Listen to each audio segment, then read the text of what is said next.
بسم اللہ الرحمن الرحیم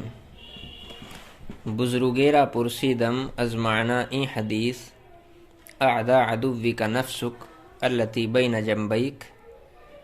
گفت بحکم آ کے ہر آن دشمنے کے بعد احسان کنی دوست گردد مگر نفس را چنداں کے مدار پیش کنی مخالفت زیادہ کند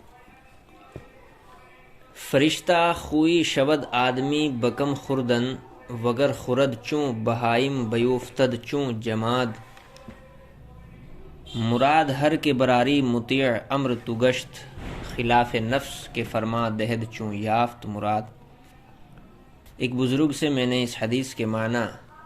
کہ تیرے دشمنوں میں سب سے بڑا دشمن تیرا وہ نفس ہے جو تیرے دونوں پہلوؤں کے درمیان ہے پوچھا۔ فرمایا اس وجہ سے کہ جس دشمن کے ساتھ تو احسان کرے گا وہ دوست ہو جائے گا سوائے نفس کے کہ اس کی جتنی زیادہ خاطر کرے گا اتنی ہی وہ زیادہ مخالفت کرے گا۔ آدمی کم کھانے سے فرشتہ خصلت ہو جاتا ہے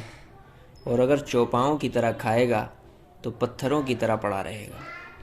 جس کی مراد تو پوری کرے گا وہ تیرے حکم کا تابع دار ہوگا برخلاف نفس کے کہ جب وہ اپنی مراد پا لیتا ہے تو اور زیادہ حکم کرتا ہے۔ مطلب یہ ہے کہ نفس کا حال یہ ہے کہ اگر اس کی خواہش پوری کر دی جائے تو حاکم بن جاتا ہے اور زیادہ حکومت کرنے لگتا ہے۔ اس حکایت سے بات معلوم ہوئی کہ نفس انسان کا سب سے بڑا دشمن ہے، اسی لیے نفس کی اصلاح بہت ضروری ہے۔ اگر نفس کی اصلاح نہ کی جائے تو انسان گناہوں میں ملوث ہو جاتا ہے